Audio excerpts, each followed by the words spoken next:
you're gonna be the resident expert then. So, this also got us the ingredients to do some lemonade. You ready to get busy first? Okay, because we're gonna create a grand metaphor with our hands. I'm gonna grab, do you want one of those? So I grabbed a, Needles, like these? Yes, I was gonna go find one. All the stuff is right here. so interestingly, you put it, let me, I just wanna talk about it just for a second. So, oh, it's so cute. Okay, so, this is all going to become this metaphor about life. Would you believe? Let me test you guys a little bit. How does that lemon, what does that look like? Yes. A lemon can be sour.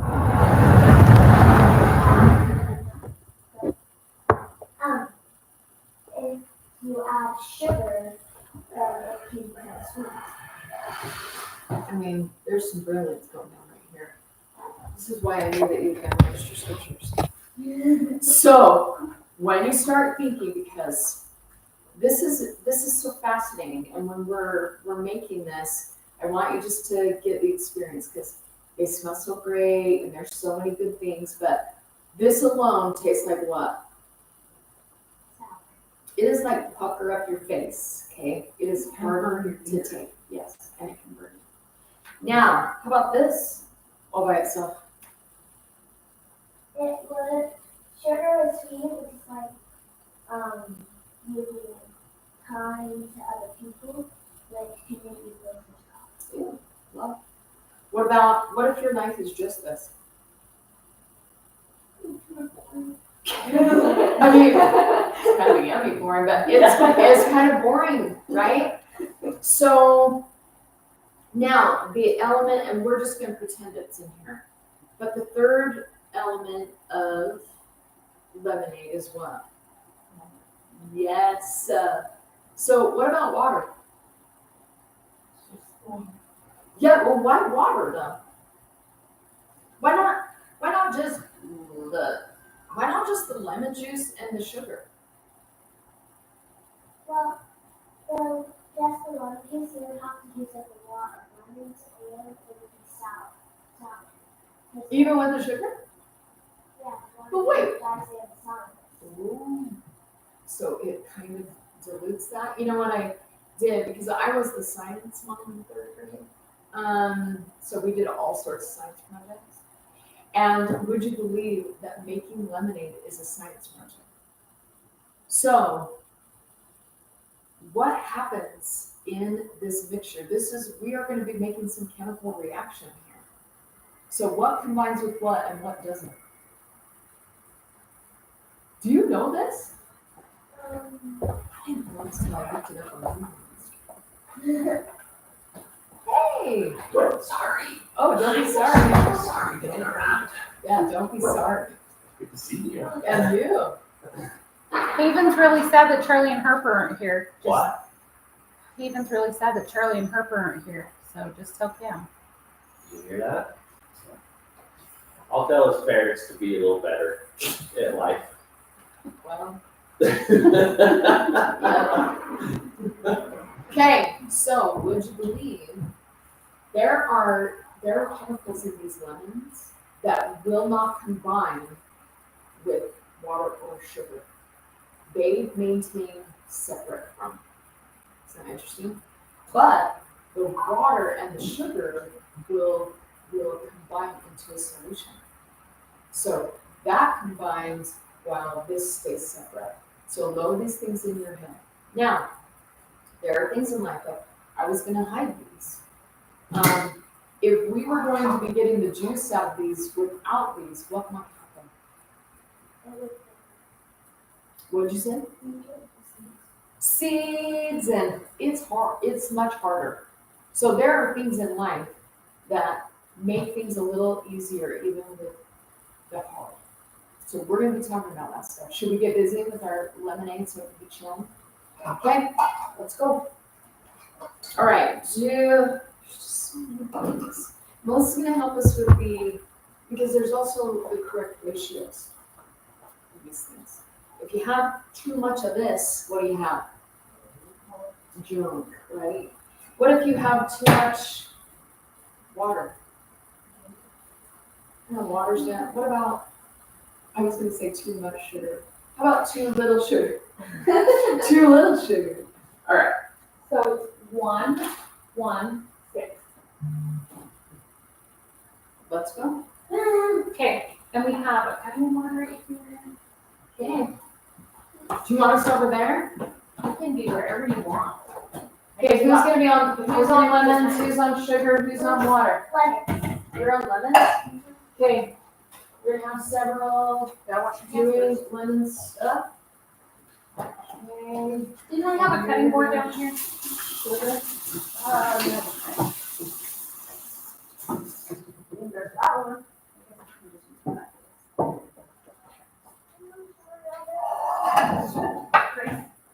Let's let somebody else do it. You can do something here. Okay, let's wash digits. You guys can wash your hands. I mean, Yeah. you can have like drunk up lemonade if you want. Wow, this looks very fancy. Careful. Together. That's how it goes. I'm gonna need you guys to rev up a little bit. Right in. Bust it loose a little. We are gonna be. Do you guys believe me when I say we're gonna be friends? Like lifelong friends. Yeah, we will. Okay. Yes. Pick it up. Alright, I'm gonna do this. Hand washers, come start slicing the lemons. So just cut them in half. Like this, right? A little bit that way. Careful. Should I start Yeah. into the thing or? Well, we're gonna have to measure it. So let's. We're gonna take a look at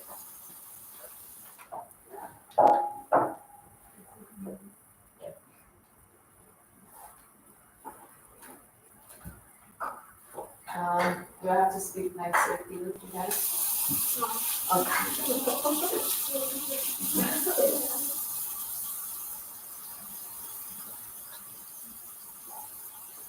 I'm gonna make sure to do it for you guys because I see how it's gonna go down.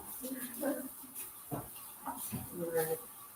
Now, you're gonna see how hard it is to make actual lemonade, and then you're gonna be so grateful for Chick-fil-A. Yep, get all that you can in there. Start smelling that.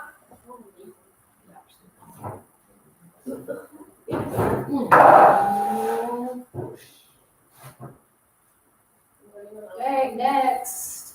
Here we can have one on either side. I'm gonna move your scriptures.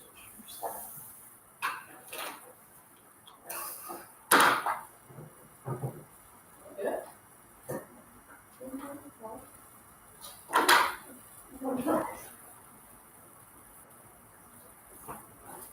Wait, you gotta get something.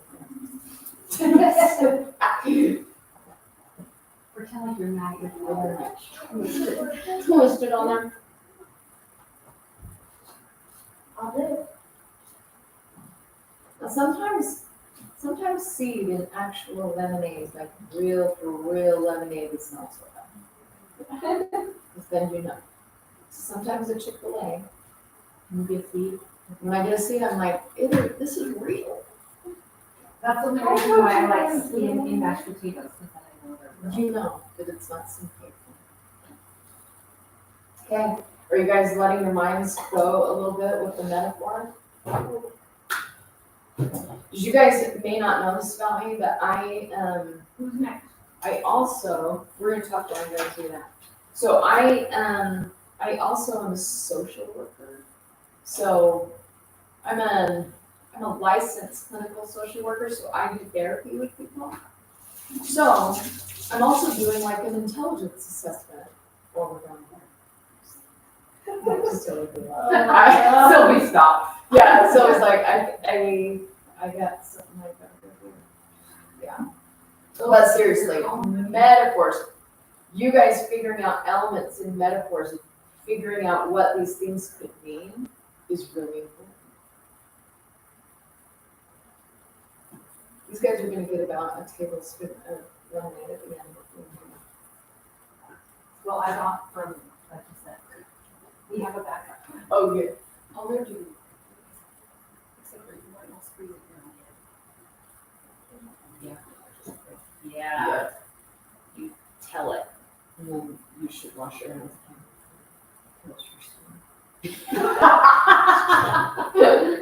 You're like, what did you do over the summer? I lost the skin on my hands. From a lemon? I mean, hey, but step up. I know I said you were on sugar, but it's like everybody on the machine.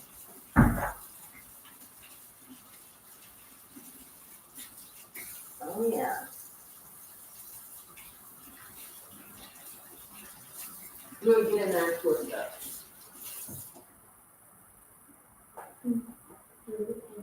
Mm-hmm.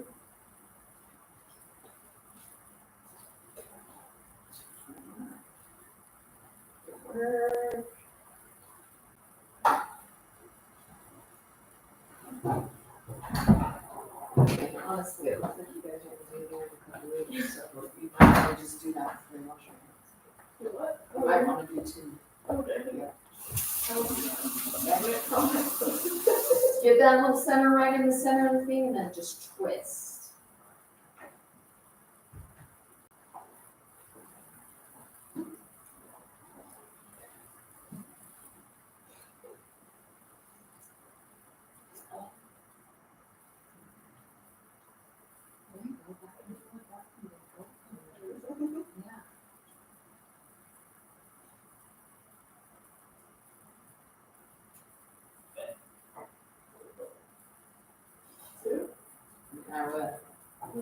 No.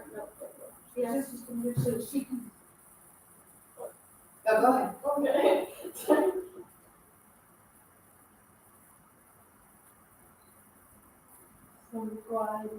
I know.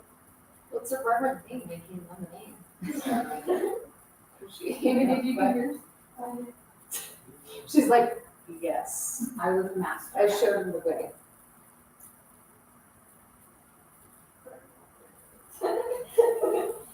You guys been studying Come Follow Me with your families this week? A little bit? Some? No? Yeah, I was gonna say so. So there is a scripture in this week's Come Follow Me that is gonna alter you. So I'm sure that, yeah.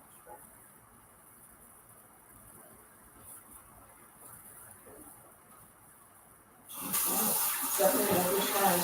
We're gonna leave them for Grace for sure. Does anyone want to do another? All right, any insights getting about this life as making lemonade? What are you guys thinking? If you want your life to be smoother, then you have to look for it. The order and control. Ring on that parade. But yes, good one. So there's some work involved in having a sweet life, right? Okay. What if this was made of just the water and sugar? Okay, so without the little bit of bitter, then life is not quite as sweet. Okay. Right, Grace, show us how it's done. We can have somebody do, Mom has somebody do the sugar and the water and mix them together. Well, we can. That'd be great. Yeah. Who wants to do the water? I can. So we need 6 cups of water. And we have,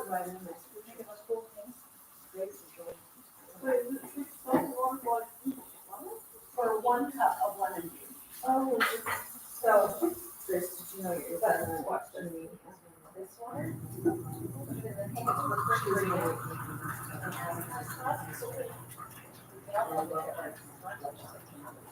really? she's told me about it. So this is our first time actually. I like know you. It's not amazing.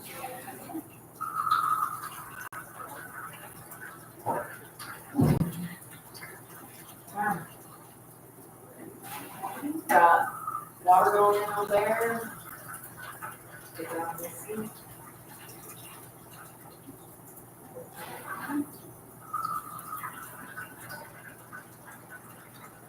Grace is gonna end this thing for us with a three factor. So what was the shoe you put inside? You do? Good. Let's just add just a little bit. Okay, I'll go away. You go on next. You guys feel like the skin on your fingers is left a little bit? I do. So maybe you're still intact. Sure. Okay, good.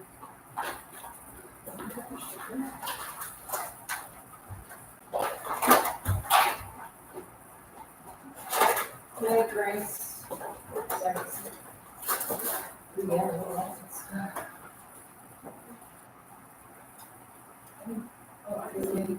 Yeah. We'll run this through our little strainer. We also have sparkling water in the tank. I mean, you guys. I'm not as fancy as this one. Who has that? So we just did regular, but we also have this one.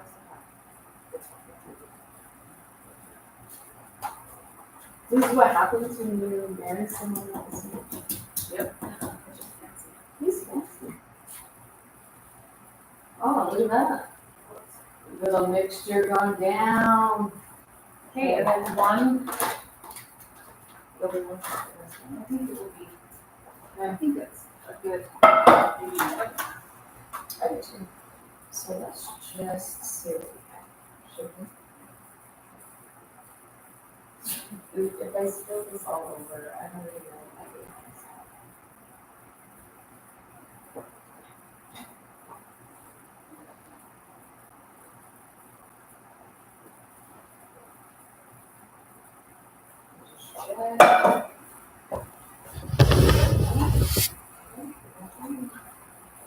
So, ladies, which FSY did you go to? You did? Yeah. Which dorms did you stay in? I stayed at Heritage Hall. You did? Okay.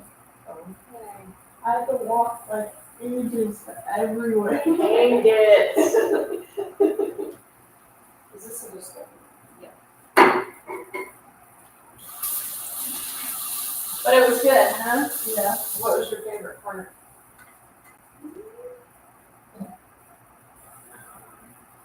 I don't know. Everybody in my company. There you go. So, is there a dance? Yeah. we don't do slow dancing anymore. No way. We did swing You guys just did some big mosh pit or what? Yeah. They did some swing dances and line dances. Yeah. But yeah, basically. You guys are gonna be okay if you've got some seats, right? Yeah. We'll try to filter, like. You guys want that in? It's good, it's good. This is nearly perfect. Okay. All right, girls.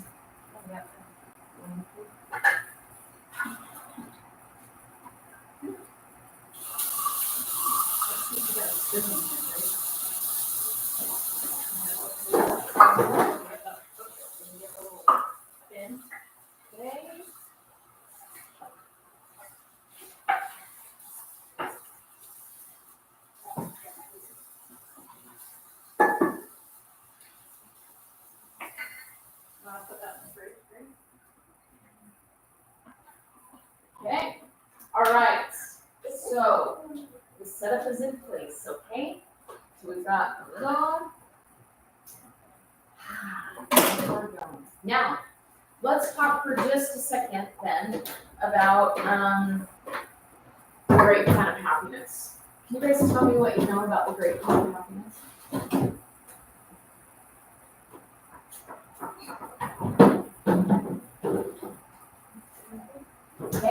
So it's a perfect plan of happiness. That's a great way to say that.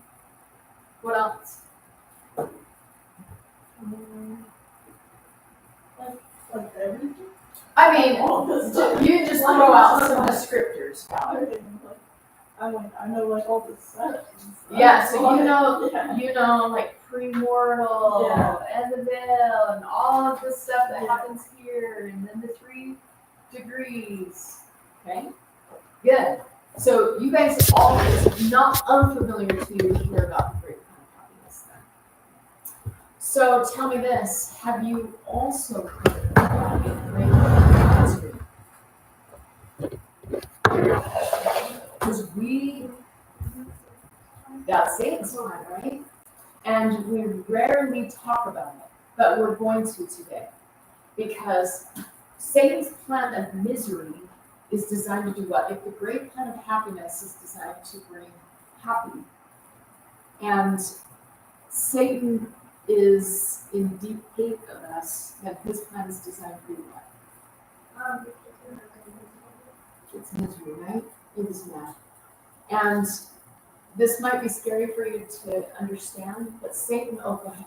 So I have a question. No, Is the great plan, whatever you said, is that like what you believe before the Jesus is that, or is it after? so that's a really good question. And I'm gonna put it back to you and tell me what you think. So, and this actually was last week's component, okay? So there is a spiritual creation of everything that we have here.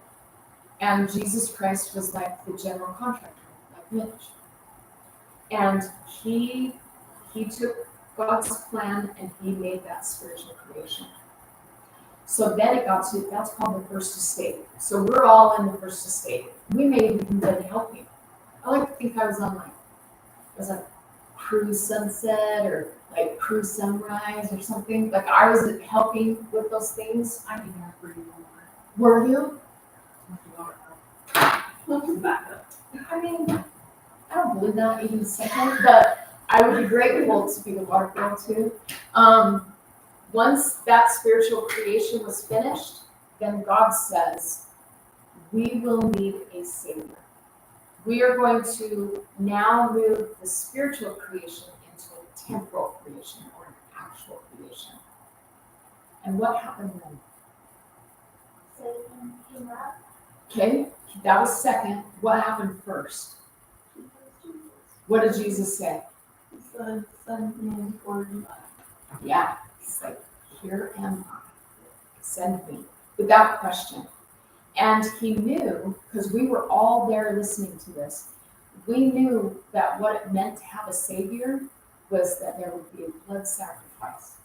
So Christ knew, and without hesitation, because of his love for us, he said, here am I, send me. Well, back in the day, when Jesus was picked as the general contractor of the spiritual creation, Satan was already mad. He wanted to be the guy. So what did Satan do back here before we even have what Grace is about to tell us the Satan did? What did Satan do when Christ was picked back here? So that's up here, and I think it was probably here too. He got mad. You guys ever been mad? Yes. Yeah. So we are going to talk about feeling states like anger and frustration and some of that kind of thing. Because is it, all right, here's my question. I'm going to tap your spirituality. Is it negative to feel anger? Is everybody on the same page? Okay, why? Depends on like, wait, like I don't think it's bad to feel angry, because Jesus was angry at sometimes. When? With the temple. Okay. Like, So at, like, yeah. when the money changers were in the temple and Yeah. he flips the table, Yeah. what feeling was that? I was so mad. See, I love your generation because you don't sugarcoat things. You're like, he was mad. My generation, they're like, he was mildly frustrated. I'm like, no, he wasn't. He was mad, right? They were making his father's temple unholy. He flipped the table. Okay? So if Christ does that, because a lot of people would look at that and say, that's not Christ-like. But it was Christ. So, what do we do? I think it's not about making you feel angry. I think it's about how you act upon it. Good. Haven. So Satan takes his anger, his frustration, and he starts to backbite and talk behind Heavenly Father's back, and he starts building this resentment towards Jehovah, Jesus Christ. So when it comes now to that temporal creation, Satan has been stewing over that. He's like, I'm gonna be the one. So then, Grace, what does Satan say here after Christ says, "Here am I, send me"? He says, That's okay, because these guys can help you. What does Satan say?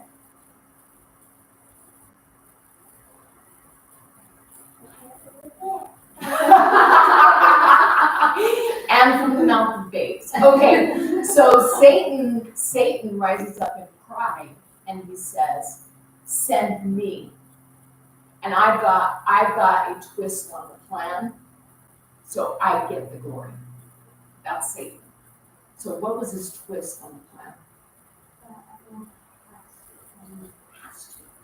I'm gonna make you, right? And here's the other thing that maybe was a newer insight for me. Satan also heard that God's plan required a blood sacrifice. So Satan was trying to save his own skin. So Satan says, we don't need a blood sacrifice. We're just going to make everybody be good. Why was that so evil? Okay, what do you mean, Haven? Agency? it's not like your God wants us to do it and you want us to do them, but he wants us to choose something not to happen. Because if we're made to do that, do we really change? I'm glad that we only have one mom here, but Melissa and I we have two moms here, but we're immature, so that's the thing. So when moms force kids to do chores, or anything, let's think about that for a second. Moms do this, and you guys are going to be future moms, so think about this. If you force your kids to do something, what happens?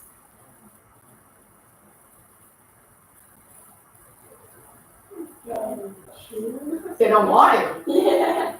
We've already fought that fight once, and we already chose agency. When you guys are moms, and I know that feels like it's a long ways away, it's not so far. I want you to think about the great plan of happiness versus the great plan of misery in your parenting. But sometimes they have to have them to do stuff and can't do it. Sure, you can go and drugs. I mean, it's actually a really good point. I think that there is a lot of really cool touching. And I'm going to show you some things so that you, even if your moms, bless their hearts and souls, because they're all doing the very best they can, let's say that your mom is like, you are going to do your chores. You are going to make your bed. I'm going to show you some things so that you can use your agency. And even if someone is doing that, you can be like, it's because they don't do anything. Right? You can work to exercise your agency. You can imagine the joy. Tell me some things. What's said here will stay here, but what have you been forced to do? Sure. Okay, chores. What else? Be kind to a sibling. Because moms do that stuff. They're like, you're going to be in an oversized shirt, both of you together, until you make up, right? You guys are going to hold hands until, and I'm like, what are we doing right now? So, I want you to think about this. Are you guys piano players? I am. You guys are, have you been forced to do that? Sometimes, I mean, Were you forced to take piano lessons? Or did you want to? I wanted to, but you forced me to practice my piano. why? Because you made the choice to accept something, right? That you were gonna do something, so we followed. And there are, the best case scenario is high expectation and high relationship. So when you're going about this, Grace, I'm gonna use you as an example. So imagine, we'll pretend like your mom's outside there, but imagine your mom's joy if she walks in and you are practicing the piano without her saying anything. What would that do? Okay, so it impacts another person. What does it do in you? Makes me feel good. I kind of love this kid a lot. Okay, so it may not be your cup of tea, but I promise you that when you guys engage your agency, even in something as small as piano practices or doing chores without being asked, you are going to build a pillar of your esteem. And the pillar of your self-esteem that you're going to build is called confidence. I can do hard things.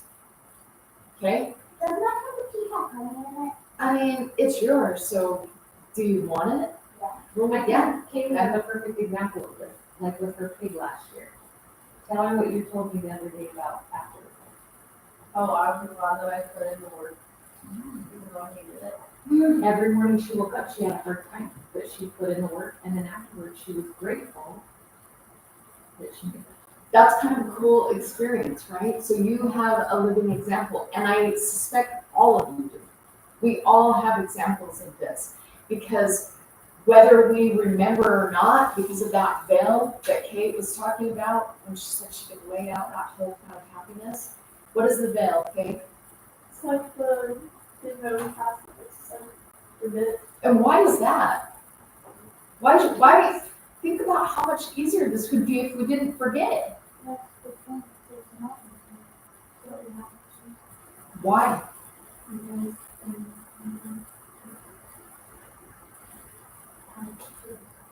like it's just one thing. That's all we have to. Good. It's faith, right? And faith is a principle of power. So faith is a principle of power. We're also going to talk about gratitude being a principle of power. So if in the scenario with Grace and the piano, imagine she chooses to practice. And what if she adds to that then just an impromptu, thank you so much for paying for piano lessons. I appreciate you so much. What does that do? Maybe we'll talk from your perspective. What would that do? That would be huge, Why? because it would be like a total 360 from her perspective. Like she would see mom as a human and see that mom was doing something for her, rather than mom just counting her to do something. She's amazing at. She's got amazing talent for it, and when she does it, it's not letting her out. It's true. So listen, That'll probably never come out. won't it? It may. If you get real careful about things and you listen really carefully to the Spirit, I bet it will. So here's my challenge to you guys. Now, other than you two, your moms are not in the room, so no one's going to know that this is an issue. I want you to not trust me. I want you to experiment. I want you just to go and try that with the thing that's hard. So maybe chores for you. Like, you roll your eyes at me like, gosh, I knew this was going to be about making my bed. I want you to just experiment and do some quiet acts of service for your moms, dads, families, and then watch what happens. I want you to then find a way to express gratitude in something that you've been taking for granted. Okay?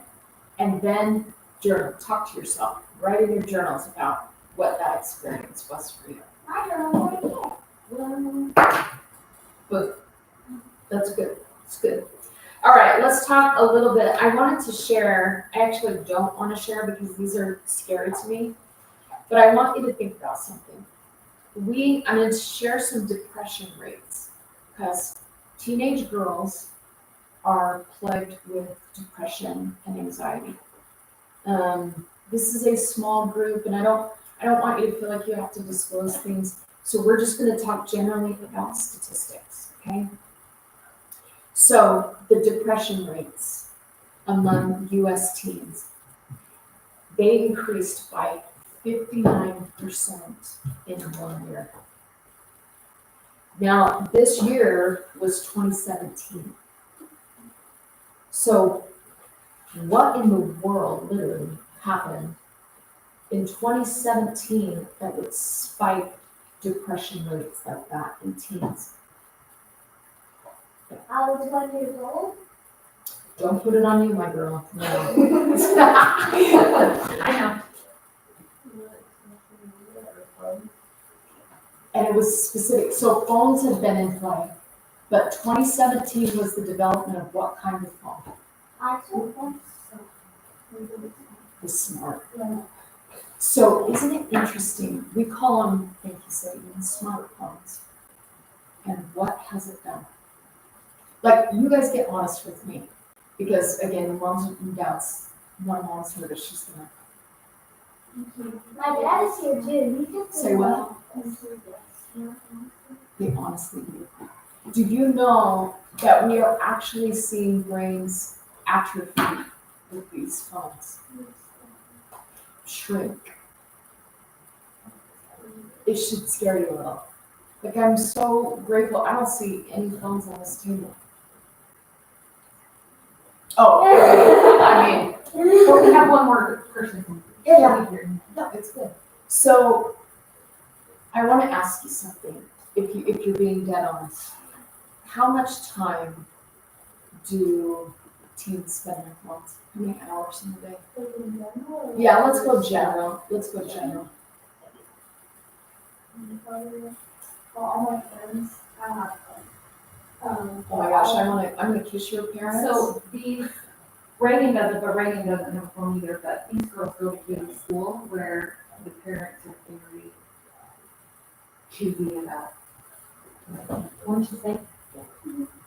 Listen, this could be the space where you say thank you to your parents. Because as a mental health professional, I'm seeing at epidemic rates what's happening to your generation because of these cell phones. So you guys fight it. Okay, fight it. So you were gonna say though, Haven, outside of this grouping, what would you say an average usage is? I was talking to my friends and they're like, here's how much time I have on my phone because there's free time. And they have 8 hours and they don't do anything. And they're wearing it as a real badge of courage, right? 8 hours, that's a full-time job. So, and I know that this is not odd for you guys, well, maybe, when you pop outside of this school that you're gifted to go to, what do you see with kids your age? They're bent. Do you know there are actual conditions that are starting to form with kids? Like, they're getting like smartphone necks. And they're getting humps on the back of their neck from having their head bent all day long. I mean, think about that for years stacked together of doing that. Do you see the great plan of misery in it? Yeah. What else can be found on smartphones? Because this is maybe, I want this to break your brains open really wide. So when Satan back here, when he got angry, that's when he stopped keeping his first estate. When he stopped keeping that first estate, he lost the ability to create. So what you do with your paper, you're creating, right? What you're doing on the piano, you're creating. Soccer fields, you're creating. All these really cool things. I like to be in my yard and plant flowers and all of that stuff. I'm creating. Satan lost the ability to be a creator. So he's a destroyer. That's correct. So when he lost that ability to create, that also means that he doesn't have original thought. So load that in your mind for a second. So anything that he uses as an instrument to drag people into misery, it had its beginnings, its creation outside of the plan of misery, most of them. So what was the creation of the smartphone? Do you know? It was designed to connect the world. It was an implement of the gathering. On those phones, you can find every conference address ever given. You can have the entire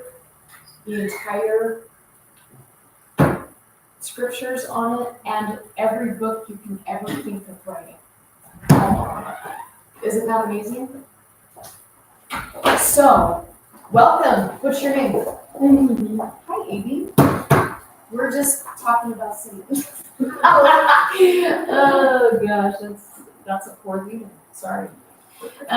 So, how did he use smartphones that were designed with light to gather the world? And it does, and it still can. So we have to be agents to ourselves. Because one day you're going to have those phones in your hands, and you will have to choose. So the algorithm on my phone, it looks a lot like church history app, LDS app. Like, it's all those. My algorithms are completely skewed towards God. You see what I'm saying? So even when you have them in your hand, you have this one. How much time you spend on that a day? That's a good question. Today is,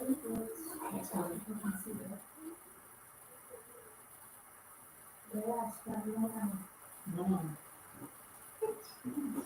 We were just talking about the average for teens is 7 hours and 22 minutes, which is not shocking to you, right? And it's probably more. That's what's reported. So we are talking about that in terms of God's great plan of happiness versus Satan's great plan of misery. So as we go through today, I'm going to teach you some skills and techniques that I use in the private practice that will help you have some power and control over your own thoughts. So that cell phone of yours, does that ever lead you into certain thoughts? Does it orchestrate thoughts for you? Not really. I mostly use it to text and things. Okay. So are you listening to her agency that we fought for? She's utilizing her agency with that phone. Does she do other things on the phone? Yeah. In your age groupings, male and female, what are some of the things that people are getting into that would equal the great plan of misery? Okay, why? All my friends are like so women. One time I tried doing that and my dad and my mom and we did that like after you get to a while it's really doing thing for yourself. And so it was like stories on your half and do stuff. Ooh, like at school? It is happening a ton. Fight it.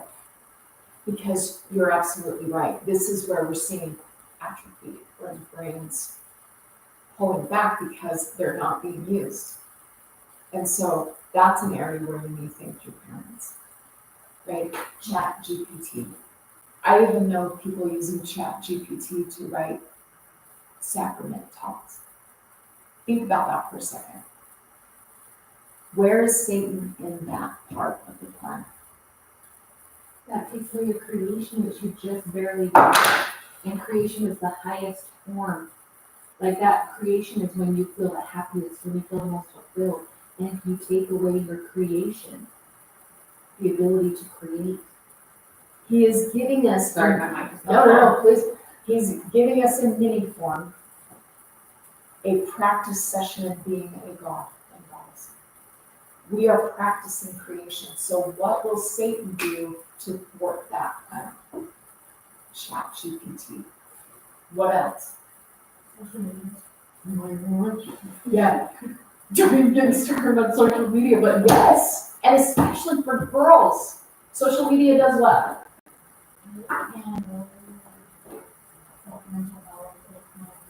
Make you feel bad about yourself. Like, anybody can post all it, so you can't figure people's negative comments about you or about other things that you make things like that.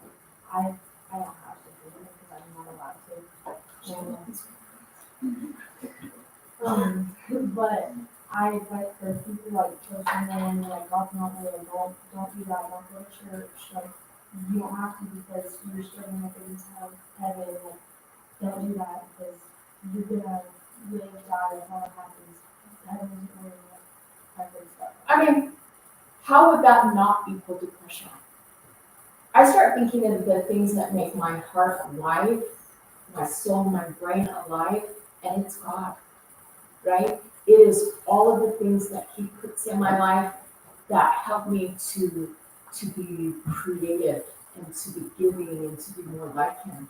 So you can imagine that Satan would try to do that. All right, in this great school of yours, have you guys read the Screw Tape Letters, C.S. Lewis? Okay, I'm gonna give you a little, just a cliff noted version, and then you're gonna want to read it.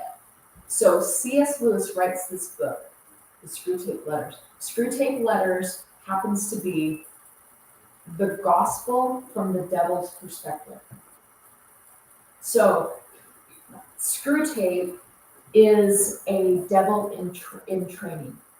No, sorry, Wormwood is a devil in training. Screw Tape writes him letters about how to make his subject fall, and the subject is a human. And he will go through, and you will get to hear the gospel from the other side. So it'll be like, do not at any cost let him think about him, meaning God, Christ. At any level, you will lose him. Get him thinking about himself. Get him thinking about anything but him. Do not let him express gratitude, because that will lead him back to him. Don't let him do that. And it's a really interesting look. So often I have this thought in my mind. If I was in charge of the opposition, what would I do to make me fall? I'm like, okay. Because no one knows you like you know you. So start thinking in your mind, what would Satan use to try to make me fall? Maybe it won't be smartphones for you guys, but it could be other things. What is drawing you? Because we're always either moving closer to him or we're moving further away. Does that make sense? Okay. So I led with that I have been doing, well, you guys don't know how long because this will date me, but 25 years of therapy. So I want you to write down, this is the very, very, very best self-help book that I know in all of these 25 years. You'll want to read it. Let me grab some pens and paper. While she's grabbing this, I can repeat it and spell it for you if you need to spell it and get you the author. The very best self-help book there is the book one. Is the book one. So in 25 years that I've been doing help with people who are suffering, I use the scriptures. We get in scriptures and we find them. So you guys want to have an experience in scriptures today? Where you'll find yourself in them? Okay, let's go. I know you guys are super smart, so let's go into, does anybody need me to spell that book? I knew you were gonna say that, but I still wanted them to be able to take notes. That's good, that's good. Yes. Yeah, get the scriptures, we'll be all over in them. So I want you, let's go first to where we are in Come Follow Me this week, which we're gonna go into section 77.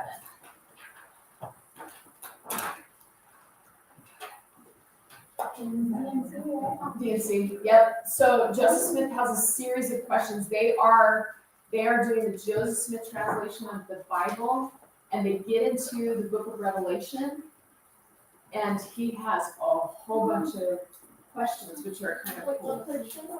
77. So we're gonna focus on, well, let's start with one. So, Edie, can you start by reading Joseph Smith's question in verse 6?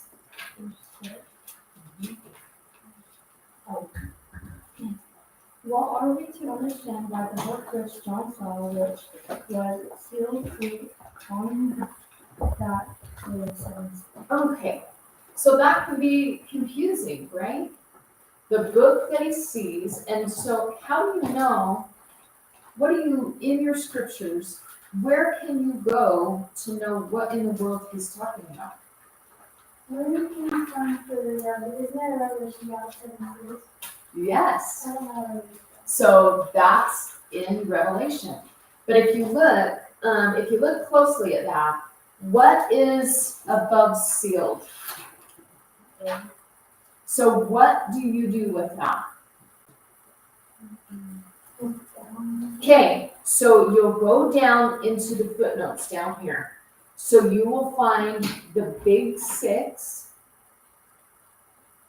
Can you do that? Over, yep. So you find the big 6. It's in the second column at the bottom. You find it?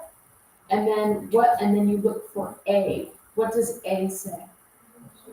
Revelation 5:1. So put your hand in 77 and go to Revelation 5:1. And that's in the New Testament. Last book of the New Testament. Oh, shoot. Okay, cozy up with someone that's got a Bible too. Page 1570 here. The end of the New Testament. 1570. Oh, shit. You don't. Okay, we'll have people kind of read that have on that. Okay, so let's see. Hey, will you read that verse 1? Yes. And I saw in the right hand of him that saw from the big black ears and on the backside, so it says it's here. Ooh. So again, get curious in the scriptures. So Haven, when you go to 5:1, then you're going to notice that there are 3 footnotes even on that, right? So you'll go down to that bottom again. We're going to pause there for a second because we're going to come back to this. But it takes you into Ezekiel. It cross-references back to 77:6, and then you can go into, what does TG mean? The topical guide. So you can go into the topical guide and go under the title seal, and you can read all of those things. Okay? So let's hear the answer. So the question then was, what is this book that is sealed on the back with 7 seals? So, okay, we'll read the answer then. This one's back in DNC 77. You guys are going to be loose with your fingers going back and forth, okay? Do I read? The answer. We are to understand that it contains and revealed will and mysteries, and the works of God, the hidden things of the Economy. Visited this earth during the 7,000 years of its continuance, or its temporal existence. Okay, so that's a lot of big stuff. It's like it contains the revealed will of God. In other words, what he really wants to have happen. It contains mysteries. It contains the works of God. And then he talks about it concerning the whole earth. But this is what we're going to focus on today. We are going to focus on God's revealed will concerning you. The mystery in your life. and the works of God concerning you, right? And the way that we're gonna do that is we're going to utilize the scriptures. So just make a note of 77:6, and we'll be back to those in just a second. But the first thing that I want to teach you, because sometimes we can, and I've gotten good over the years at this, that people stop breathing. And when we were going through these scriptures, you guys got all shallow when you're breathing, you stopped breathing. Which, if your body doesn't have oxygen, what happens in your brain? You can't function. Yeah, it's just like, no. So, the first technique that I'm going to teach you is called 4 square breathing. How many of you have done it? Okay, good. Yeah. Okay, we're going to add a little gospel to 4 square breathing because I love this so much. So, what is the pre-mortal name of Jesus? This is his Hebrew. Jehovah? Good, Jehovah. And the Hebrews called him Yahweh. Yahweh. So, Wait, how is Yahweh. Yahweh. Now, you're never going to forget this. So, in this 4 square breathing, would it be shocking to you to know that even the breaths that we take testify of him? So, when you breathe in, it is Yah. And when you breathe out, it is flame. Try it. Do it again. Now, Yahweh. Yahweh. Yahweh. It is the breath of life. Isn't that interesting? So again, back to the fun of misery. Why would Satan want us to be shallow breathers? We're not going to have the breath of life. We're not going to breathe in Yahweh, the breath of life. He wants our brains functioning. He wants our bodies full of oxygen. So, in 4 square breathing, and you're going to hear Yahweh as you're doing it. So you will take Yah in for 4 count. Okay? And then you'll pause and just let that go through your body for a 4 count. Then you breathe out, wait, 4 count, and wait for a 4 count. That's 4 square breathing. So let's do it. Ready? 1, 2, 3.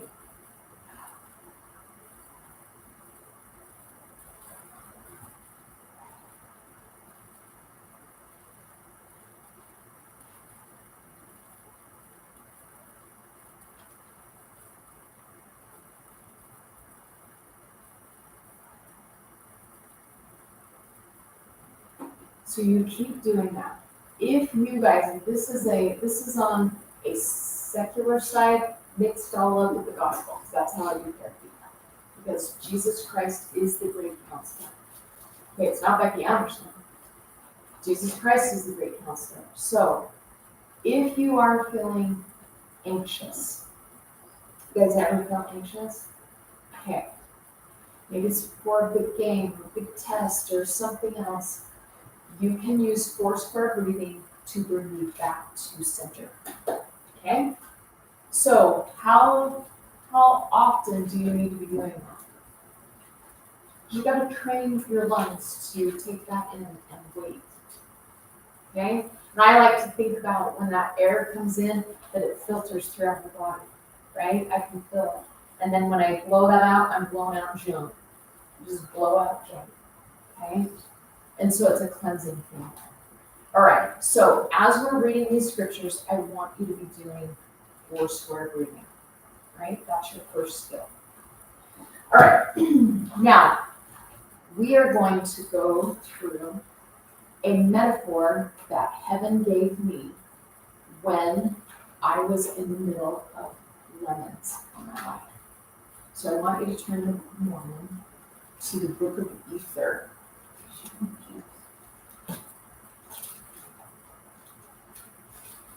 Ether chapter 2. Now, this will seem quite familiar in some ways to you, and then it will feel new in another way. Ether chapter 2, we are right in the middle of the story of the brother of Jared. And what happens with the brother of Jared? Good. The languages are confounded. And so they start to pray, and we see the creation of barges. What are these barges? Do you guys remember the barges? Ships are like really tight and they just like kind of like they don't have like a sail or anything. And there's like no way of steering them, you just kind of like go out and hope you get somewhere. Which seems kind of messed up, right? But Kate's right, and even uses the right words. They were like tight like unto a dish. I think you want my football. Yeah, me too.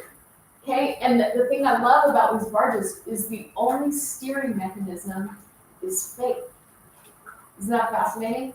Well, we're going to pop outside of that, the actual story, and embedded in here, Christ gives the brother of Jared a massive metaphor.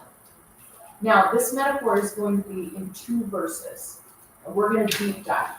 Now, some of you have been at FSY and Young Women's Camp, and you've been in these places where you feel the Spirit very quickly, right? Was it a spiritual experience? And then you get home, and you're like, where is it? Where can I find it? Well, I'm going to teach you how I fell in love with the scriptures. So these 2 verses and 3 others that I'll share with you. So 5 total verses captivated my mind and my soul for 6 months. So we're going to get into this, and I want you to pop your minds really wide. Be breathing Yahweh, right? Be breathing while we get into this, and I want you to be thinking. So what is a metaphor? Good. It's something that's like something else. So I want you to be thinking about this. So we're going to open this up. Kate, can you be my reader? And I'm going to interrupt at times, so don't get frustrated with me. Just from like No, so go to verse 24. This is where we're going to start. okay. For behold, you shall be as a whale in the midst of the sea. Okay. So, for behold, we shall be as a whale in the midst of the sea. Who or what is the whale?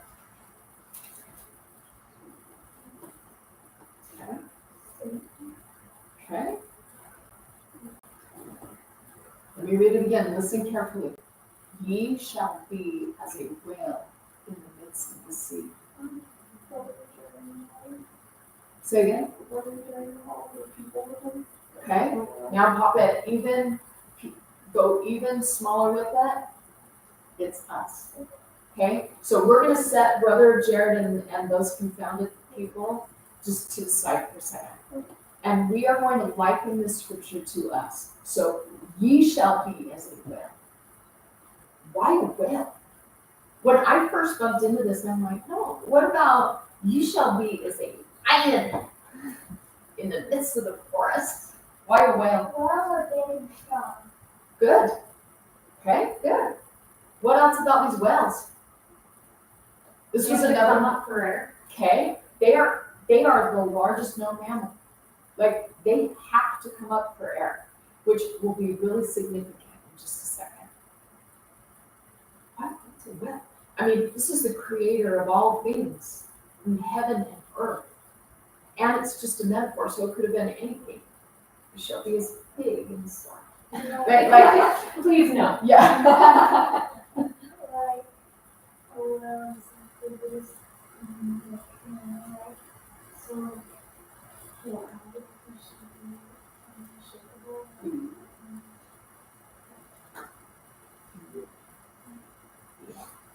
So think about this for a second, because Jesus is opening this metaphor and he's saying to all of us, and to me in this particular point in my life, he was giving me a specific message. You ready for the message? You're going to be just fine. Now, how did I come to that? It was by way of my smartphone. Because I had to look up stuff on whales because I didn't know. So I'm like, what are the natural predators of a whale? And then, think about this, human, okay? So predator to a whale, humans. If he equates it to a human, who else? What else? Don't like orcas, like attack. So sometimes they're on occasion killer whales, but that is rare, right? So we're just gonna talk about metaphor for a second. Though there are some things like that. So humans, and you're ready for the only other thing that I can find?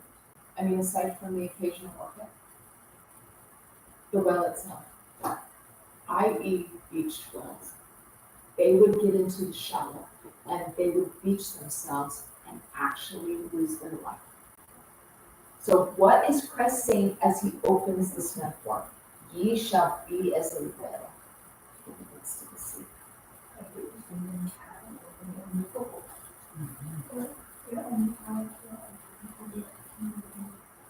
If you can get out of your own way. So some of us around the table right now, there are obstacles in our path and we are letting that get in our way, right? We are literally moving ourselves from the deep into the shallow part. And why is shallow so bad for a whale? Okay.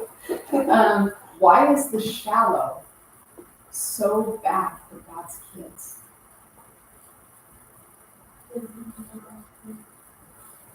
And the gospel proves that. Okay? So, ye shall be, yes. Can't eat in the shallow well. It's all of it. Interestingly, in my search of these wells travel in families. Their happy place is deep in the sea. They play with their families, they eat with their families, they communicate, they have a special language within their families. It is such a cool thing. So, if we are the whale, what is the sea? Okay? Our existence, right? Here on earth. It is our journey here. Good. So, what is the punctuation mark after C? And you little smarties, like what is the design of the semicolon? Why the semicolon? It doesn't have to be super in-depth because I am social.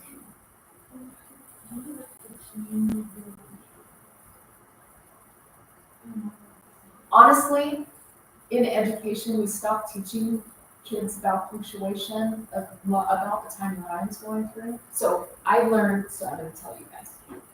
The semicolon is designed to connect two complete sentences that are related. So in the scriptures, and there's a ton of semicolons in the scriptures, so get curious. And you'll say to yourself, what does that first sentence have to do with the next part of the sentence? So Kate's going to read this next part, and I want you to be thinking, what do these two things have to do with each other? We've now established, ye shall be as a whale in the midst of the sea, semicolon. Okay. For the mountain waves shall dash upon. How are those connected, related, and continued thought? Okay. Both of them are big and strong and movable. Good. Good. Thank you. Yes. What else? I mean, why? And I'm just going to keep throwing questions out to you while we think. Why is this not for the waves shall dash upon you? Why is it a mountain wave? What is a mountain wave? Like a mountain. Yeah. Yeah. There's actually a scientific part of it, but we're going to go with big waves. Okay. So, big mountainous waves shall dash upon you. What in the world does that have to do with you shall be as a whale in the midst of the sea?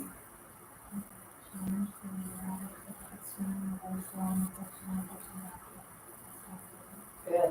So there are things that are designed that will do what to a whale. When a whale gets hit by by mountain way, what happens to the left?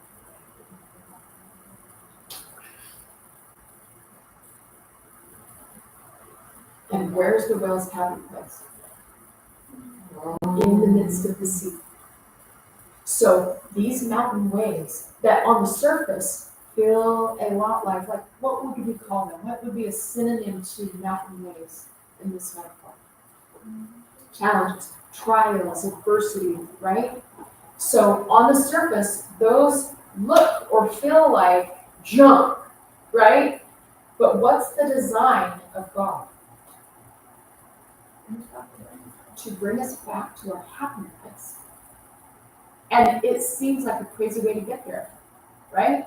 Because we all kind of feel, right? We fight. We are the whale that's beaching ourselves in the shallow. We get on social media, right? I'm gonna do all this stuff, and God's like, get in the scriptures, get in the actual paper. Let your fingers feel this. Would it be shocking for you to know that our minds are designed to see words on a page and for the page to end, and that our memory is actually changes depending on that. So if I'm reading the scriptures, maybe the church won't appreciate this for me, but if I'm reading the scriptures on my phone, my mind doesn't retain the information at the same rate as if I'm reading them in my paper. So fight the kids your age and read it in your actual books. Okay, side note. I just got a thought though too. Yeah. And maybe you're gonna talk about this, but like, sometimes those waves are relentless. Yes. Because I think we're fighting going deep. And the Lord's like, go deep, go deep, go deep, go deep, go deep. And I'm like, no. Think about this for a second, because what happens to when a mountain wave hits and the whale is already in the depths of the sea? What of the mountain wave?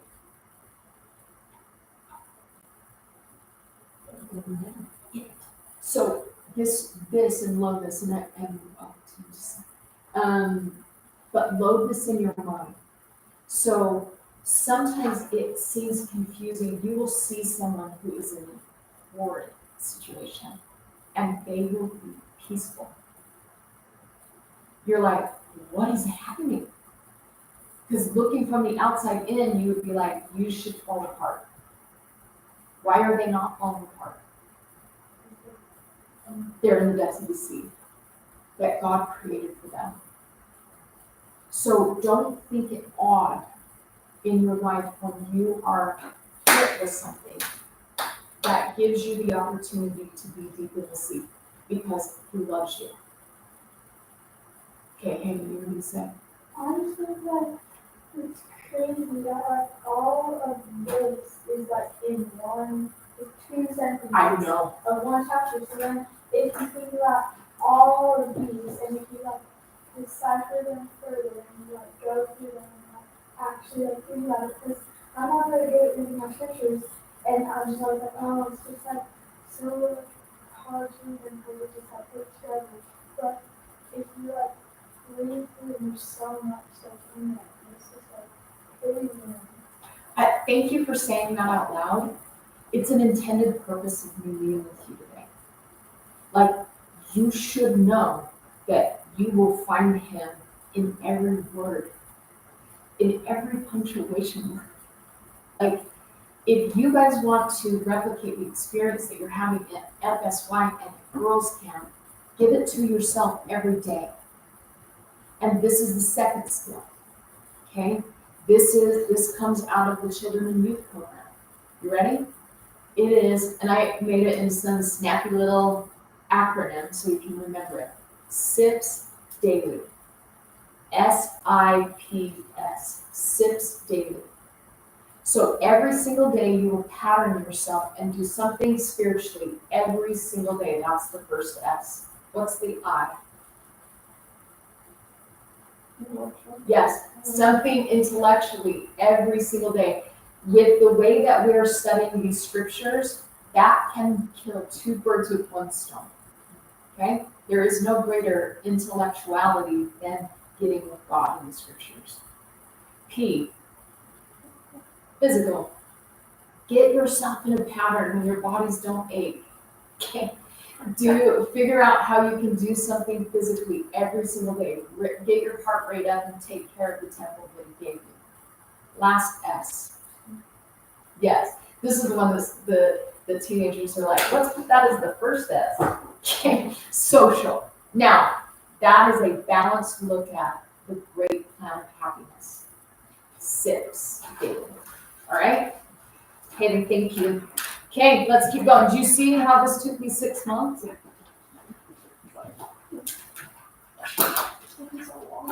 Jason, Haley got these from a remodel that Mitch did. They have like. smart move. Okay, so now we've got it set up. You shall be as a whale in the midst of the sea, for the mountain waves shall dash upon you. Okay, Kate. Oh, unless you need to take note, I can have someone else read that.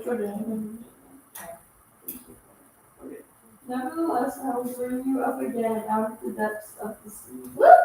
Okay, notice there's another semicolon right there. Nevertheless, I will bring you up again out of the depths of the sea. Why? If my happy place is down in the depths of the sea, why do I have to come back up? Because you have to do some challenges and Ooh, that's so good, Hayden. Write that down. So coming up to face the challenges. Okay, what else? What are some of your other thoughts? Haley, what do you think? What was the question? Why, if we're in the depths of the sea and that's our happy place, why does he want to bring us up again out of the depths of the sea? How is that learning? Like all the trials, like me doing the fix, I learned in the end, and using my star. Good. You were brought up again, and you get to breathe Yahweh, right? You get to breathe that deep, and you're at that fair, and all of a sudden you have this moment, and it all comes together, and you're like, how cool is that? All those long, dumb days in the morning when I didn't want to do that, and here I am. And you will do that multiple times, right? Throughout your life, you will hit these things multiple times, and you'll be like, God is so good. He is so good. Yeah. Other thoughts? Sorry, everybody. I really like that phrase, nevertheless.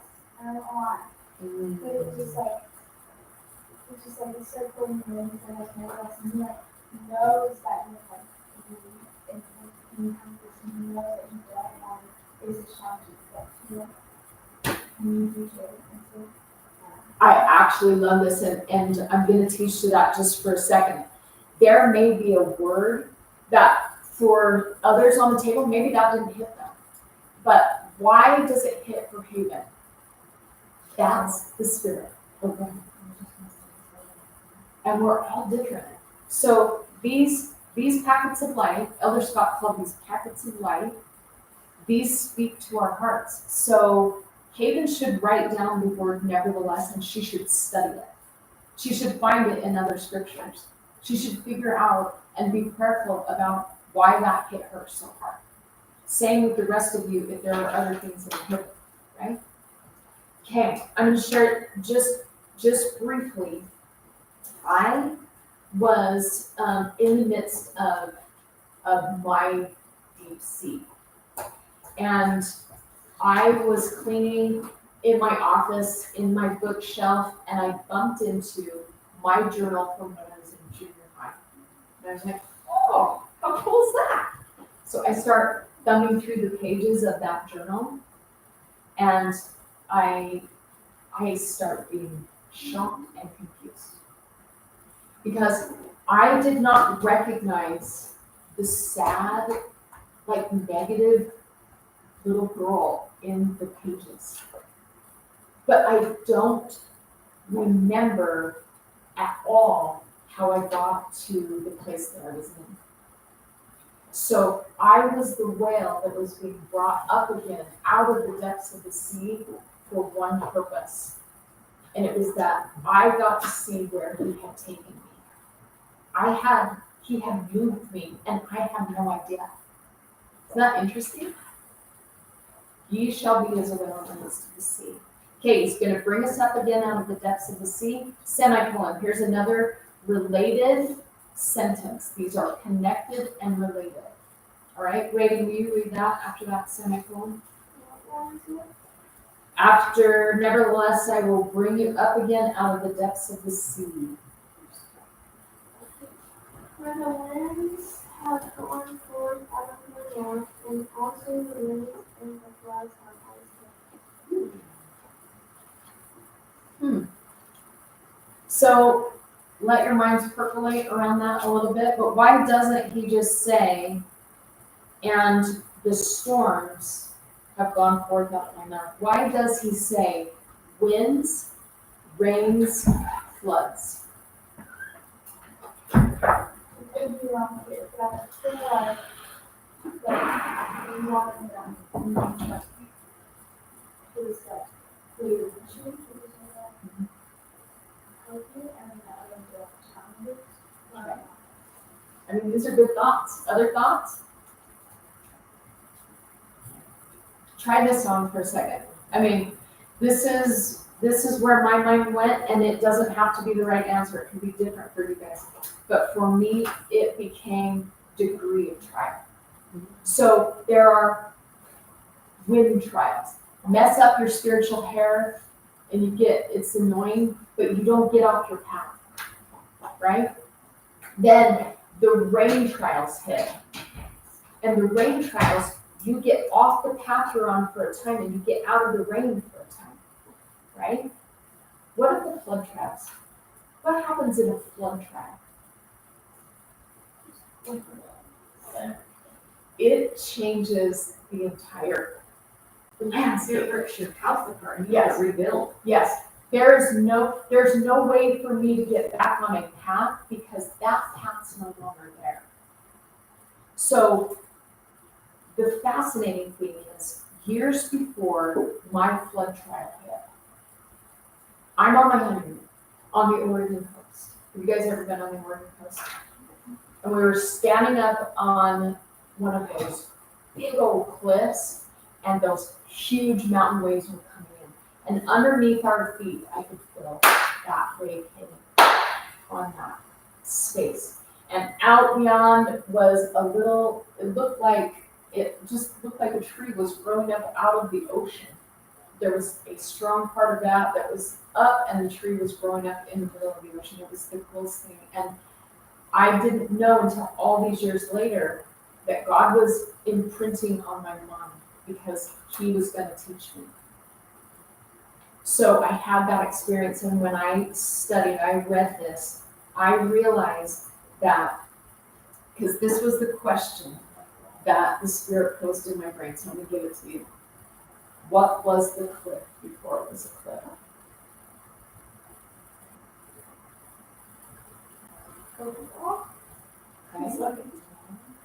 Okay. A mountain. It was a mountain. And so watch. The mountain waves hit the mountain, and what does it drag out of the mountain? And it's the leak. It takes the leak out and it becomes the floor of the sea. And what remains is the cliff. What remained in me was the cliff. And that flood trial was designed to pull my leak out. So that I had no other way in my life to be than just see him. And I see him in everything. I see him in the trees.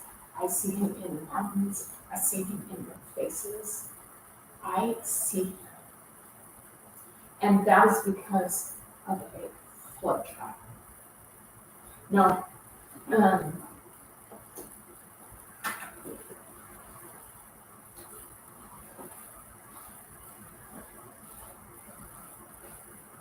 in 2010, maybe before somebody raised money, 2010, I was diagnosed with a stage 3 breast cancer that was inoperable, and I had less than a 5% chance of living.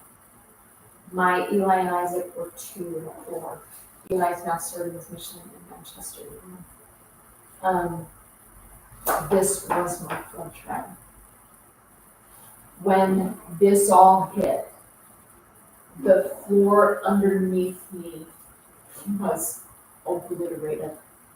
The thoughts that I had about how my life would be, that was no longer there. My only hope is that I would be able to survive. Now, as you guys are thinking about your own trials, some of you may have only experienced wind trials in your life up until this point, and that is great, and that is preparatory. Okay, and you can be learning as you are going through winds and rains, and you can make through your agency, just like we were talking about piano and soccer and chores, you can decide to plant your feet firmly on the covenant path.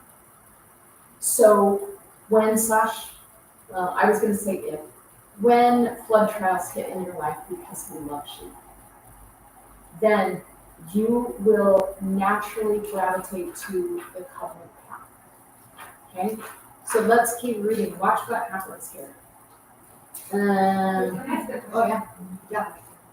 I was just gonna say, I think sometimes you say, like, oh, some of you guys only have kids, and I think sometimes even if you only have your family, it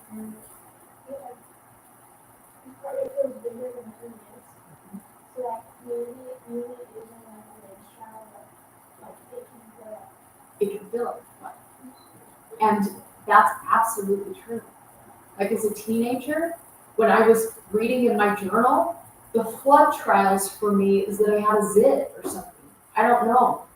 But that felt like a flood trial, and God gets us. And so we can have these experiences before any of these life-altering things hit. It's the design of a loving God. It's a great point. My question was, she said something that I don't know if you guys caught, but she said, when the flood trials hit, if you're doing it this way, you will stick to the covenant path. Why does the covenant path sticking to it during a flood trial matter? Because that's what the child is for. You get into heaven, so people talk.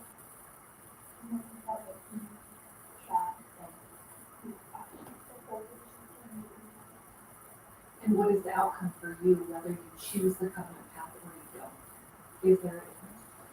If you go through a flood trial, cleaving to the covenant path or not?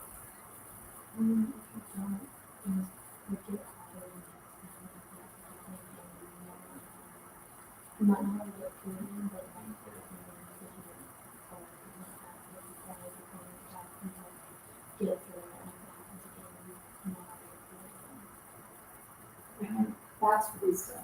So you guys are gaining knowledge at school. You will find knowledge mixed into the wisdom that God's trying to teach you. This is Evie speaking from a place of eons ago. Like I want you to see that. And when I was in the depths of this sea, I absolutely craved God.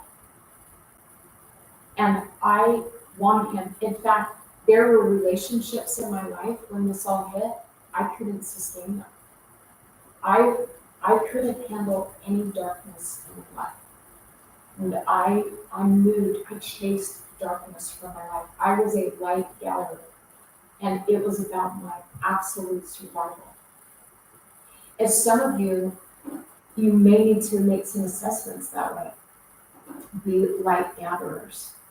Chase darkness from you. I started thinking, I was posed with a question on Sunday. We were going over a conference address, and they were asking what we learned from children that help us to be more like Christ. And do you want to know what came to my mind? And it was super confusing even when it came. That I had worked with a whole bunch of latent CH kids, littles, and they came into session being afraid of the dark. And early on in my career, I would be like, okay, there's nothing to be afraid of in the dark. And I'm sitting in Release Society on Sunday, and the Spirit taught me that I was wrong. That we all came to this planet being afraid of the dark because we knew the light. So being afraid of the dark is favorable. Go find light. As teenagers, that darkness comes in a whole bunch of ways, and I want you to listen carefully. There is a pernicious evil, that's Elder Home. There is a pernicious evil that is plaguing teens, and it's called pornography.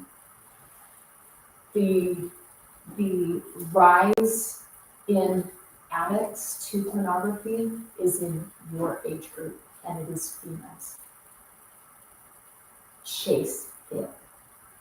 And that's where I'm like cheering inside myself with this cell phone thing.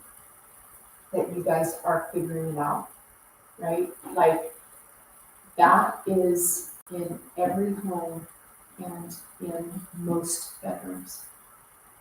When you guys move into possible different phases in your life, please charge your phones at night outside of your bedrooms. Don't wait for your parents to tell you how to do that.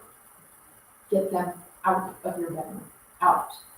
This is secular and spiritual.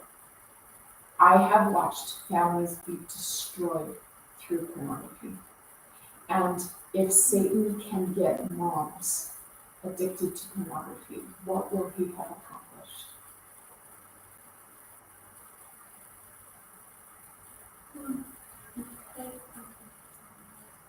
You're right. And he is. So fight.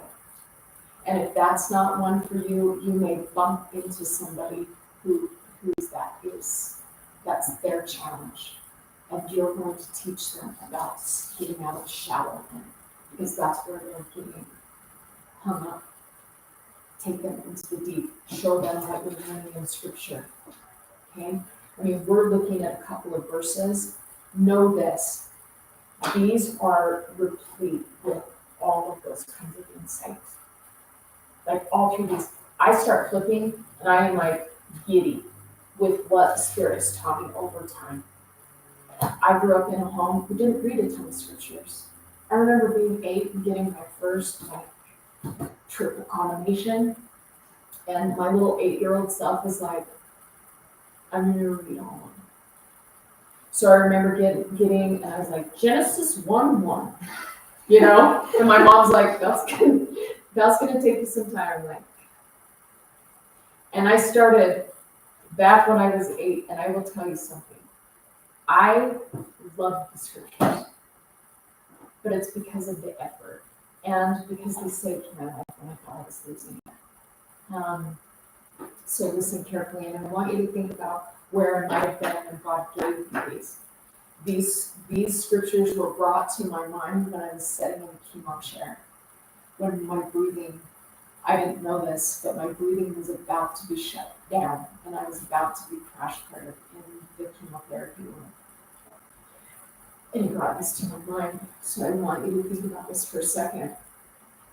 25, and behold, I prepared you against these things, semicolon. For you cannot cross this great deep, save I prepare you against the waves of the sea, and the winds which have gone forth, and the floods which shall come. Therefore, what will ye, Becky? What will ye, Kate? That I should prepare for you, that you may have light when you are swallowed up in the depths of the sea. And I've never thought about that before. What do I mean? I knew, and I know even more now, people will come in to see me for therapy, and they will describe things like this. It's just so dark, and I can't breathe. Think about them going into the depths of the sea. Their 2 challenges were that it was so dark and they could not breathe.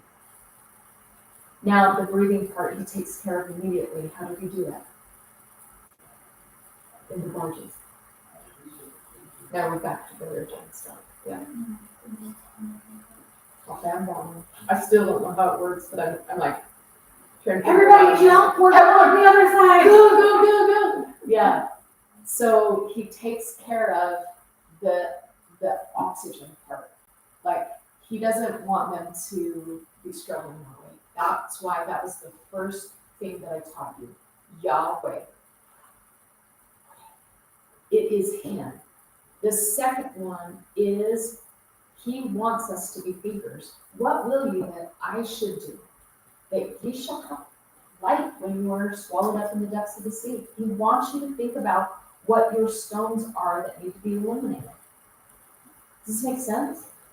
This is where we came to this earth. We made from, so we said what we would need. because we knew. Yeah. Because we were in the midst of sugar only. We didn't know what lemon would taste like by itself. So as you are thinking about this and you're thinking about the lemonade, this is the coming together of the lemonade. Okay? It's not just sugar, it's not just water, it's not just lemon. It's the coming together of those things. That's the great kind of happiness. Any thoughts on this last part before we go to the last 3 verses? Okay, go to D&C 98.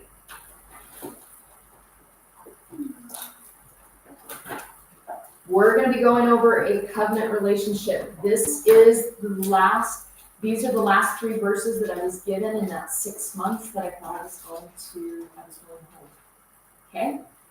So, who wants to read? D&C 98, and we're going to start right from verse 1.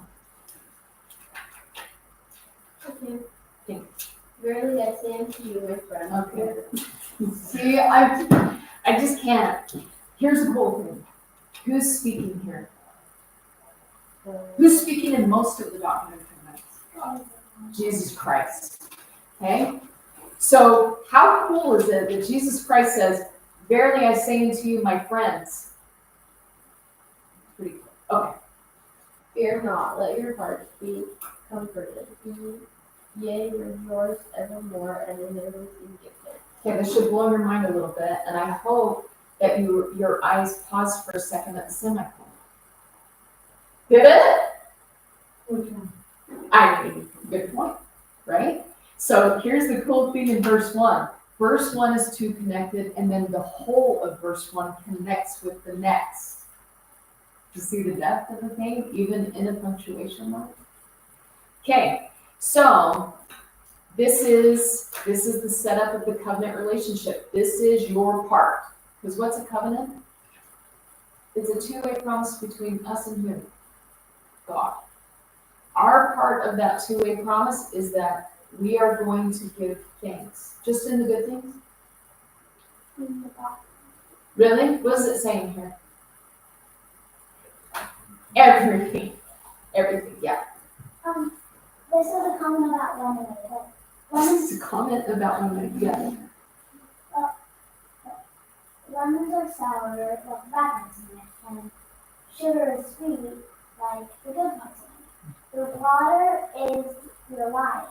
If you add in the lemons, it would be the bad parts in life. If you add sugar, it would be the good parts in life. And you can make some sugar. You've been pausing and thinking about that. This is powerful. Think about what she just taught us. We're going to get back to that. Good move. Okay, so in everything, give thanks. Now I want you to take a little deep dive in your brain for a second. Think about something that you are dealing with right now. Something that is not your favorite. And I want you to think in your mind, have I been on my knees and thanked God for that thing? Because most people, including myself, in fact, when this hit, I was obstinate. And I was like, I am not going to say thank you for cancer. I'm like, I can't. And he's like, it's okay. And then he just kept teaching me, right? And I kept going through and I'm like, he really wants me to say things. So let me tell you what happened. So I was about 9 treatments in to the heaviest hitting chemo that there is. It's called the Red Devil. It looks like melted red Fanta Slurpee in a vial. Still makes my stomach turn thinking about it. After 9 treatments of that, I was to have an MRI scan to see what happened with the tumor. My tumor was embedded deep in my chest wall and it was inoperable. So I had to go into chemo immediately. So the morning I had my MRI, I'm a super optimistic person now, not when I was in junior high, but super optimistic. So I was like, honestly, it's gonna be gone. Honestly, I'm gonna be just fine, right? So we get there in the morning and I'm up on the exam table and Justin's there to hear the good news and my mom and dad are there to hear the good news. And I'm setting up on the table and we're waiting for the doctor to come in and the door creaks open. And I see him first because the door's opening and they're at the back of it. And I was like, it's not good news. You know, on social worker, I'm reading the situation. And I'm like, oh my gosh, it is not good news. And I could see it in his face, couldn't even look at it. So he sits down at his desk, he starts fumbling around in the reports, and I immediately turned it off. Because remember, I knew I was in the depths of my sleep, but I also knew that my feet were planted on a covenant path long before the cancer hit. So I turned to him, and my prayer was really different than the beginning. When this all first hit, my prayer was really fast, and it was like, make me as sick as you need me to be, and then leave me here so I can raise my voice. Amen. And I just hopped up off my knees and I just got on out of there. I didn't want to hear. Well, that day I felt very different. And I was on that exam table, very informal. I was not on my knees. I was not folding my arms or closing my eyes. But I was engaging with heaven. And I said, if you're going to take me, please help me do it gracefully. Help me help them and my boys to be prepared. So in my ordinarily pretty prideful life, I was incredibly humble and submissive. I wanted to do his will in my life.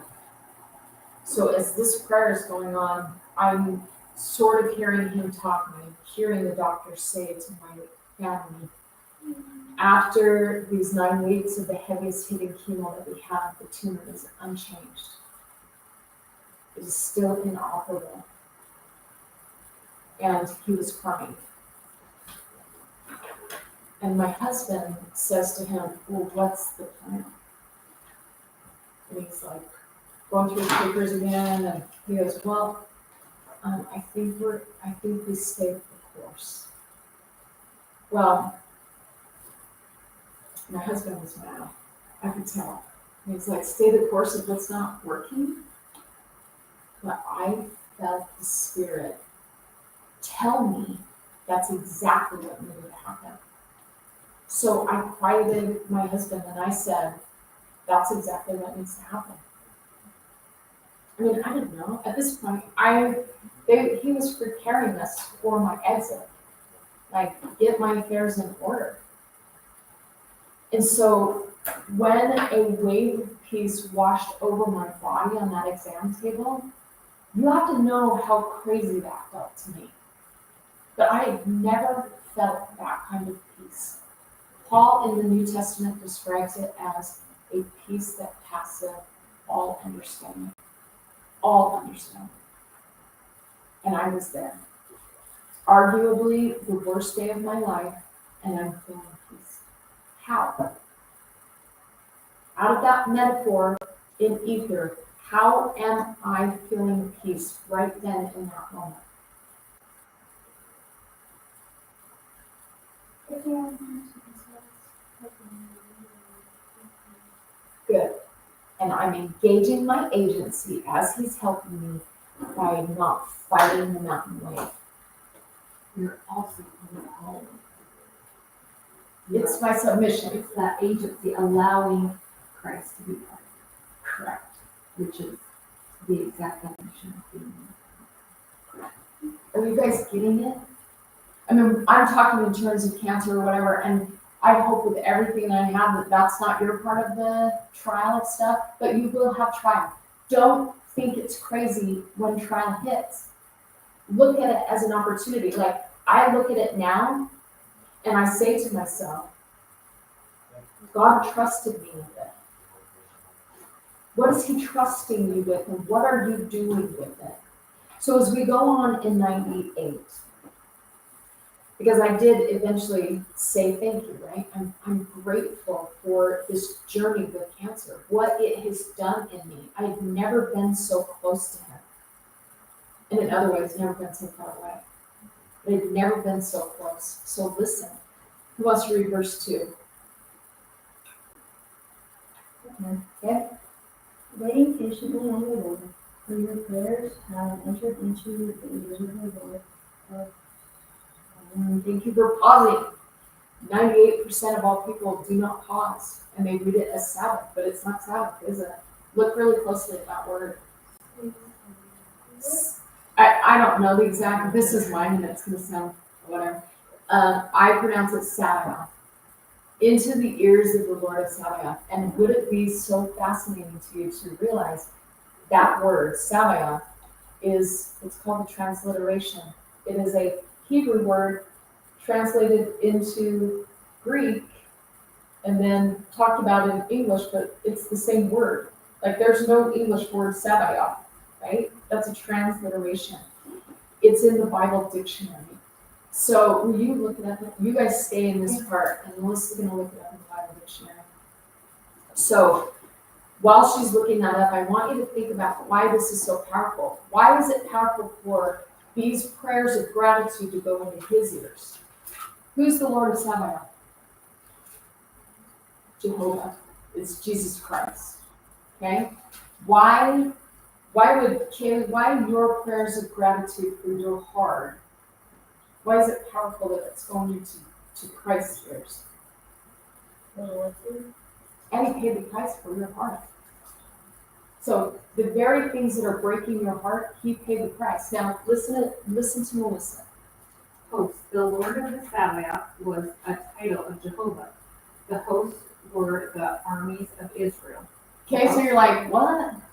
My prayers of gratitude for my heart are going to the armies of Israel? Okay, now, but this changed my life when I got to this. But also included the angelic armies of heaven. Okay, so 25 years before my cancer hit, my grandma died of breast cancer. And of her 56 grandkids, I was the grandbaby that took her to all the treatments. Do you think that's by chance? Do you see God orchestrating? Do you see him like prompting the 17-year-old me to take my grandma to her treatments? Do you see God prompting me when I was on my honeymoon on that cliff to pause and take it all in? And there are 1,000 other moments leading to these insights. So let me show you this picture. So this is maybe the perfect depiction of DMC 98, 1 through 3. This is called She Shall Find What Is Lost. The original is hanging in the conference center. It is 40 feet by 20 feet. And it's right by the first aid station, which always makes me laugh. But I think that's perfect placement. So I want you to think about this for a second. She is praying. For the sake of our discussion, I want you to think about She is praying in gratitude for her heart.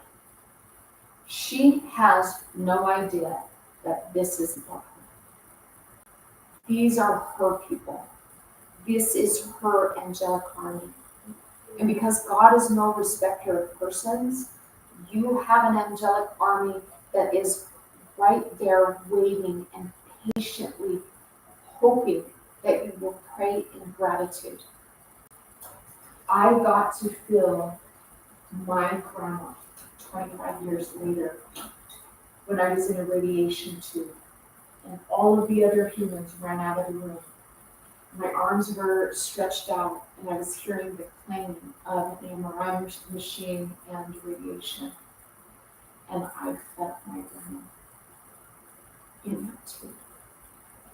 Because who else would have come?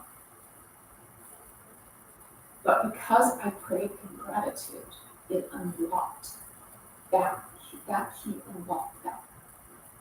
And so then my grandma could be sent to comfort me in that place. When you are in your heart, don't forget to pray. Don't forget to ask for angels to be dispatched. Your angels, your angelic army to be dispatched for you, for your benefit. Okay? Let's keep reading. So what happens when these prayers enter into the ears of the Lord of Sabaoth and your angelic army is then released? Now, let's see. So you want to read 3? Oh, sorry, finish. Yes. And are recorded with the seal and testament of the Lord hath sworn and Decreed. decreed that they shall be. Good. So decreed is like the gavel goes down, like this is gonna happen. Okay? So he swears with a seal and a testament. Now we're gonna watch what he's decreeing. Okay, 3. Therefore he giveth this promise unto you, with an immutable covenant. What is an immutable covenant? This is an unchangeable. Immutable is this is not going to change. Okay, this is an immutable covenant by a perfect being. It's a pretty good one to get into a covenant with, right? Okay. Yes. That they shall be fulfilled. So. And all things wherewith you have been afflicted shall work together for your good and to my name's glory, saith the Lord. So, what did he decree? What is he swearing and decreeing is going to happen with these hard things?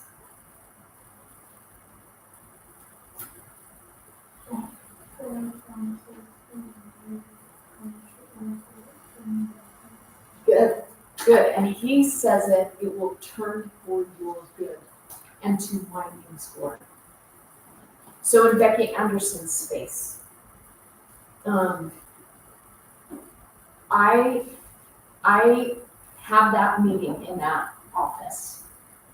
I get into the next round of chemotherapy. It was designed to mop up Aaron's cells, not designed to blow up a 7 by 6 by 4 tumor that was in my chest. The Taxol was introduced to my body and my breathing shut down, I told you. That was that second round. And I was crash-carded twice. Then they started to they gave me a bag of Benadryl, and then they dripped it about this fast. And it took me, I was the first one in the chemo chairs, and I was the last one. I watched everybody come and go in the room. But we went back to have another MRI, and the doctor called and said that the results were in. I got there and said, for the first time in more than a year, you are operable. It pulled out of my chest wall. But we knew that the cancer was still through my lymph nodes, which is not a good thing. So I had a surgery and we waited for the 3 days. I think it's really significant that it's 3 days. We waited for 3 days for the call from the doctor. And my husband answered the phone. And a burly, like, engineering husband who was gruff and mad at that doctor slid down the wall sobbing. So what do you think I thought? I thought so.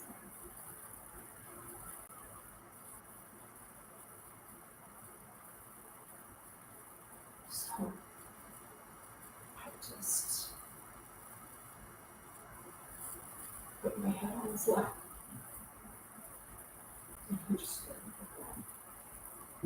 And he cried for probably 5 minutes straight. And then he said, Beth, the doctor told me to tell you, you got a miracle. Complete clinical response.